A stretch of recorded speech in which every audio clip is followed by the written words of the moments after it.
Chers amis, c'est avec plaisir que nous nous rencontrons cette semaine pour un Dvar Torah sur la paracha de Bechukotai. Le verset dans la paracha de cette semaine nous enseigne et nous dit Im Bechukotai telechu, si vous respectez mes lois, ve'et mitzvotai tishmeru va'asitem otam, et que vous accomplissez mes mitzvot. Alors, là, le pasuk nous promet et nous dit Venatati gishmechem beitam, je donnerai alors mes pluies en leur temps. Venatenaha aretz yivula, et la terre donnera sa récolte. Ve'etza sadeh iten pirio, et l'arbre du champ donnera lui aussi ses fruits. Nous voyons ici apparemment une relation de cause à effet.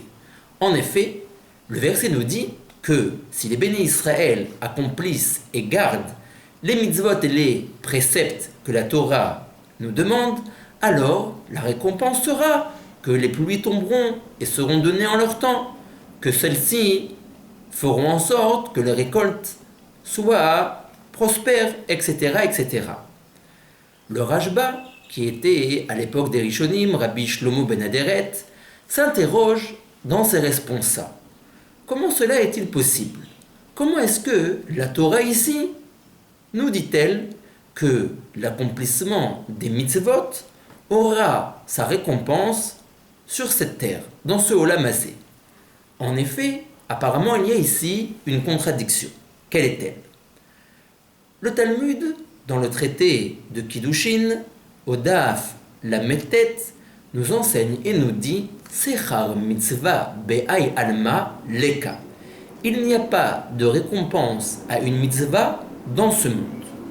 Et les sages font la dracha à partir du verset suivant. Varasitem otam, vous accomplirez les mitzvot de Hakadosh Baruch Hu. Ayom la asotam, aujourd'hui c'est le moment seulement de les accomplir. Ou machar le kabel secharam, et seulement dans un second temps qui est appelé machar, qui est appelé demain, c'est-à-dire dans le monde futur, les kabel secharam, vous pourrez avoir accès à la récompense de ces dites mitzvot. Mais aujourd'hui, dans ce monde-ci, il n'y a pas de récompense pour les mitzvot. Le monde dans lequel nous vivons, c'est le monde de l'action, le monde où on fait les mitzvot. La récompense viendra plus tard, pas dans ce monde-ci, dans un autre monde, dans le monde futur, dans ce que l'on appelle le Olam Haba. Parce que dans ce monde-ci, dans lequel nous vivons, qui est un monde d'action, Srar mitzvah bayalma leka, il n'y a pas de récompense aux mitzvot.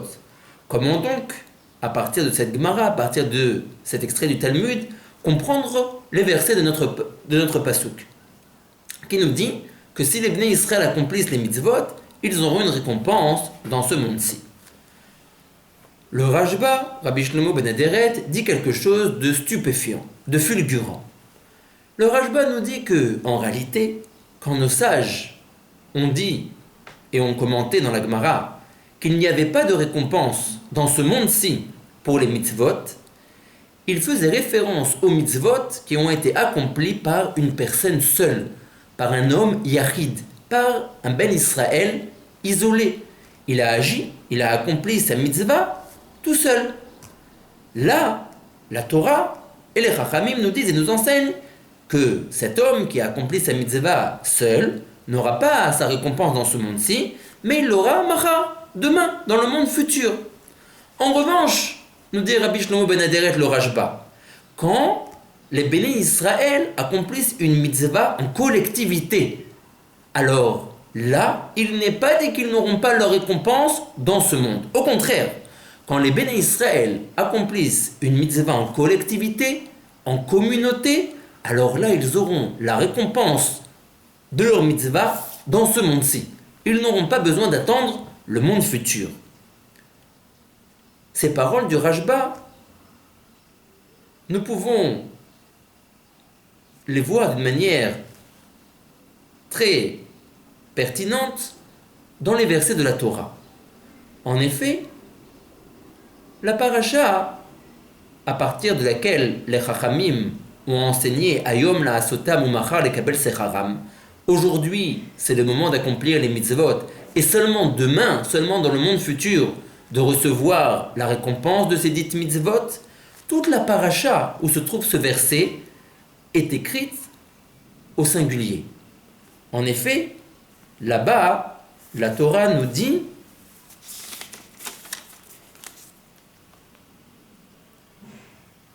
Elea devarim, voici les paroles Asher anochi metzavecha, que je t'ordonne. Veshinantam levanecha, tu les enseigneras à ton fils. Ukshartam leot al yadecha, tu les mettras en phylactère sur ton bras. Toute la paracha est au singulier. Cette paracha est celle à partir de laquelle nous apprenons qu'il n'y a pas de récompense aux mitzvot dans ce monde-ci. En revanche, regardez, la deuxième paracha du Kriyat Shema est dite, quant à elle, au pluriel. Les versets, là-bas, nous disent « Vayayim shamot ishmeu » voici ce qu'il se passera si vous écoutez les paroles de Hakadosh Baruch Hu. Ulovdo bechol levavchem, vous le servirez de tous vos cœurs. Ou bechol nafshechem, de tous vos êtres. Vesamtem, vous mettrez ces paroles sur vos cœurs. Ukshartem, vous accrocherez ces paroles en tant que phylactère. Velimadetem, et vous enseignerez, etc., etc. Toute la seconde paracha du Kriyat Shema est dit au pluriel. Et, dans cette même paracha, nous voyons que la Torah nous dit Venatati metar artsechem berito. Je donnerai la rosée sur la terre en son temps. Encore une fois, la récompense aux mitzvot. La première paracha qui est dite au singulier, si les Bnei Israël font des mitzvot, mais chacun dans leur coin, à une échelle du particulier, sans que ces mitzvot-là soient faites en collectivité, alors la première paracha, effectivement, Ayom la asotam ou machar le kabel sraram, aujourd'hui pour accomplir les mitzvot, et demain pour avoir leur récompense. La deuxième paracha, en revanche, qui est, elle, dite complètement au pluriel, du début jusqu'à la fin, nous voyons que il y a la récompense qui est écrite juste à côté. Venatati metar artsechem beito. C'est la force des mitzvot qui sont accomplis en collectivité. À partir de là, nous devons nous interroger. Quelle est donc la différence entre une mitzvah qui est faite par un homme tout seul et une mitzvah qui est accomplie par un ensemble, un groupe, une collectivité, une communauté? Pourquoi est-ce que la mitzvah qui est accomplie par l'homme d'une manière isolée n'aura pas sa récompense dans ce monde-ci? Par contre, la mitzvah qui est accomplie par la communauté, elle, est tellement forte qu'elle pourra recevoir sa récompense même dans ce monde-ci. Quelle est la différence fondamentale qu'il y a entre les deux mitzvot?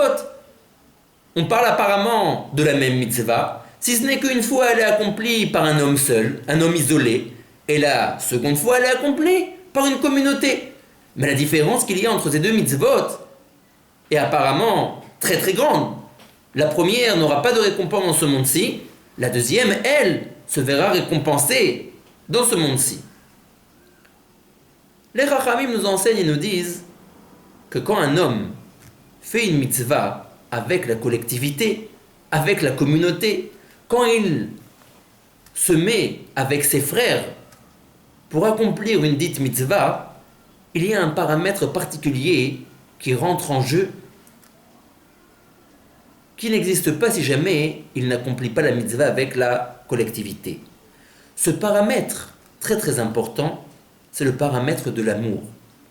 Effectivement, quelqu'un qui est prêt à travailler main dans la main avec ses frères, avec d'autres béné Israël, avec la collectivité, cela montre qu'il aime les béné Israël. Il est prêt à mettre de côté toutes les différences qu'il y a entre lui et ses frères. Il est prêt à faire abstraction de tout ce qui les différencie et de se dire, au contraire, il faut mettre l'accent sur les choses qui nous réunissent. De ce fait, je vois dans mon prochain un élément qui peut contribuer à ma shlemut, à me donner à moi une perfection. Et je suis prêt à travailler avec lui. Nous voyons donc que quelqu'un qui accomplit une mitzvah en groupe, en collectivité, accomplit cette mitzvah avec de l'amour envers ses frères. C'est cet amour qui le lie et qui lui donne la possibilité de travailler avec la collectivité. Une mitzvah qui est réalisée avec de l'amour a un impact tellement grand et tellement fort que cette mitzvah pourrait être récompensée même dans ce monde-ci. En revanche, la même mitzvah, mais qui est accomplie sans amour, la mitzvah est entre guillemets un peu faible. Elle manque de force. Alors elle ne pourra pas être récompensée dans ce monde-ci, seulement dans un autre monde, un monde où on dépassera la matérialité. Alors là, elle verra le fruit de son labeur et elle sera récompensée. Mais si on agit avec amour, et la preuve qu'on agit avec amour, c'est le fait même qu'on est prêt à accomplir la mitzvah avec plusieurs autres béné Israël, la mitzvah prend une force, prend un élan tellement fort qu'elle transcende déjà dans ce monde-ci les limites de la matière. Elle transcende déjà dans ce monde-ci toutes les barrières et elle pourrait être récompensée. Nous voyons donc la force et l'impact incroyable qu'a l'amour. Quand un ben Israël travaille avec de l'amour, accomplit les mitzvot avec de l'amour, c'est des mitzvot qui sont d'un autre ordre. Nous voyons également ce concept, encore une fois, de l'impact et de la force qu'a l'amour dans la Vodat Hashem, dans toute la période que nous sommes en train actuellement de traverser. À partir de Pessah, l'ouverture de la mer Rouge, la traversée du désert, jusqu'au don de la Torah sur le mont Sinaï. Réfléchissons et voyons un peu ce qui s'est passé pendant ces différentes périodes. Au moment de la sortie d'Égypte, les sages nous enseignent et nous disent que les béné Israël avaient atteint un niveau d'impureté qui était alarmant. En effet, ils étaient descendus jusqu'au 49e degré d'impureté. Il ne leur restait plus que 3 choses qui les différenciaient encore des Égyptiens. Le fait qu'ils n'aient pas changé leur nom, qu'ils n'aient pas changé leurs habits, et peu d'autres choses. Qu'ils n'avaient pas non plus changé leurs paroles, leur manière de s'exprimer. Ils parlaient encore comme des Juifs. Mais à part ces 3 choses-là, plus rien ne les différenciait des Égyptiens. Ils étaient tombés au 49e degré d'impureté. Très bien. Akadosh Baruch Hu les sauve, les fait sortir d'Égypte in extremis. Une semaine après, chez Viishel Pessah, le 7e jour de Pessah, l'ouverture de la mer Rouge. Les Égyptiens sont engloutis, les béné Israël sont sauvés. Mais, juste avant que Akadosh Baruch Hu opère le miracle, les anges s'interrogent et demandent à Hachem, pourquoi fais-tu un miracle pour les béné Israël plus que pour les Égyptiens? Halalouv de Avodazara, voici que ceux-ci, les Égyptiens, sont idolâtres, Valalouv de Avodazara, et les béné Israël de cette époque également sont idolâtres. Pourquoi est-ce que les béné Israël sont-ils mieux en fin de compte que les Égyptiens? Les deux sont idolâtres au même niveau. Questionnement, étonnement. 6 semaines après le don de la Torah, Shavuot, là, les béné Israël sont makdimim, font précéder Naaseh les Nishma. Ils disent à Moshe Rabbeinu, nous sommes prêts à accomplir d'abord la Torah et seulement après à savoir ce qu'il y a marqué dedans. Nous sommes prêts à la recevoir telle qu'elle est. Les anges s'étonnent. Migla Razele Banaï, qui a dévoilé cette formule à mes enfants, cette manière de parler, cette manière de se conduire, d'être prêt à recevoir et d'accomplir avant même de savoir ce qui est marqué à l'intérieur. Seulement des anges, seulement des gens qui sont à un très haut niveau de spiritualité peuvent s'exprimer d'une telle manière. Les Chachamim nous disent dans le traité de Shabbat qu'au moment où les béné Israël se sont tenus au pied du Har Sinaï ont été Magdimim Naaseh les Nishma. Ils ont dit nous ferons d'abord, après nous comprendrons, nous chercherons la raison des mitzvot. Alors, Paskaz ou Amatam, l'impureté naturelle qui est ancrée dans les corps à cause de la faute de Adam Arishon a disparu de eux. Ils sont revenus au niveau de spiritualité du premier homme avant qu'il ne faute. Comment? Le Baal HaAkeda demande, comment une chose pareille est-elle possible? Comment?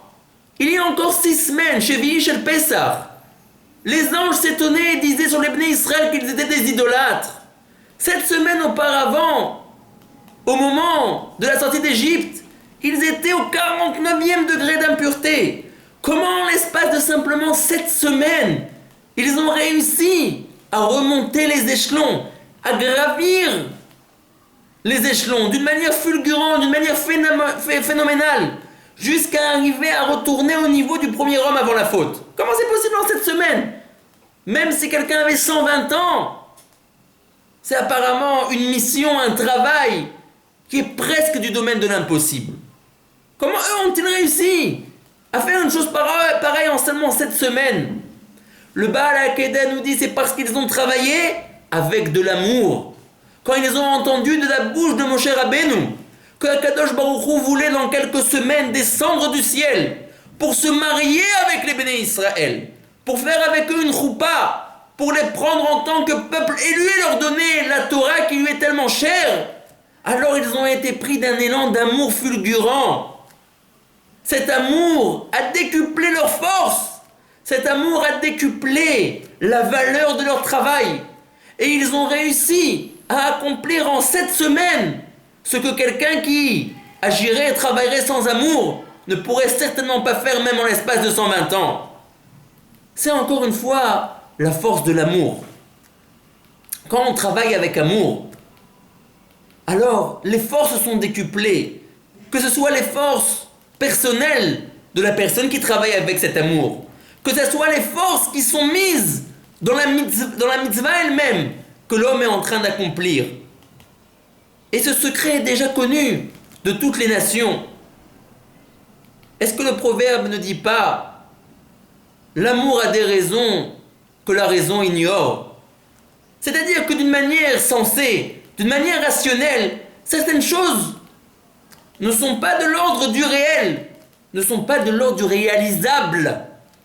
Comment recevoir dans ce monde-ci, qui est apparemment un monde qui est aux antipodes de la spiritualité, comment est-ce qu'ici on pourrait recevoir la récompense pour nos mitzvot? Comment est-ce qu'en 7 semaines, on pourrait sortir du 49e degré d'impureté jusqu'à arriver au niveau du premier homme avant la fête? C'est apparemment pas réalisable, pas réel, pas concevable. Là, l'amour intervient. Et l'amour nous montre qu'en réalité, c'est vrai. La raison a raison. D'une manière réelle, ce n'était pas réalisable. Mais quand on travaille avec de l'amour, quand on travaille avec détermination, alors nos forces sont décuplées et l'on atteint des sommets inimaginables. Regardez ce que la Torah nous dit par rapport à Yaakov Avinu. Yaakov Avinu, comme vous le savez, a travaillé chez son futur beau-père Lavan pendant 7 ans pour pouvoir recevoir la femme qu'il désirait, qui était Rachel. Mais voilà, son beau-père Lavan l'a trompé. Et après 7 ans de travail, il lui donne en fin de compte Léa. Lavan lui dit, ce n'est pas grave, travaille encore une fois 7 autres années pour moi, et je te donnerai Rachel. La Torah nous dit, Yaakov a travaillé encore une fois 7 autres années. Imaginez-vous 14 ans de travail. 14 ans de travail pour obtenir en fin de compte sa femme Rachel. 14 ans, c'est long. Ça passe doucement. Surtout quand on s'est fait embobiner au milieu et que ça aurait dû prendre la moitié du temps. Mais la Torah nous dit Ve'ayu be'enav. Toutes ces années étaient aux yeux de Yaakov Keyamim Achadim. Comme quelques jours. Comme simplement quelques jours. Pardon? Comment est-ce que 14 années, loin de chez toi, loin de ta maison, loin de ton père, que tu aimes et que tu chéris tellement. Comment est-ce que 14 longues années peuvent-elles être Kiyamim Achadim, comme simplement quelques jours? Et là, la Torah nous dit le secret. Be'ahavato ota. C'est parce qu'il aimait Rachel. Et que quand il travaillait avec amour. N'oublions jamais, l'amour a des raisons que la raison ne connaît pas. Travaillons avec amour.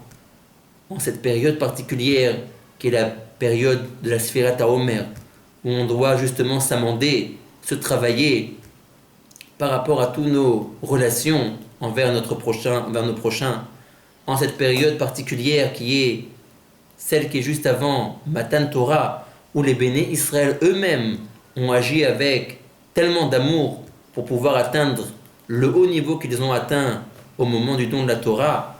Et en cette période, nous lisons la paracha de Bechukotai, et nous savons que la Torah nous promet que si la collectivité accomplit des mitzvot, alors elle aura sa récompense dans ce monde-ci, et comme nous l'avons expliqué, par la force de l'amour que la collectivité met dans l'accomplissement de ces mitzvot. À très très bientôt et Shabbat Shalom.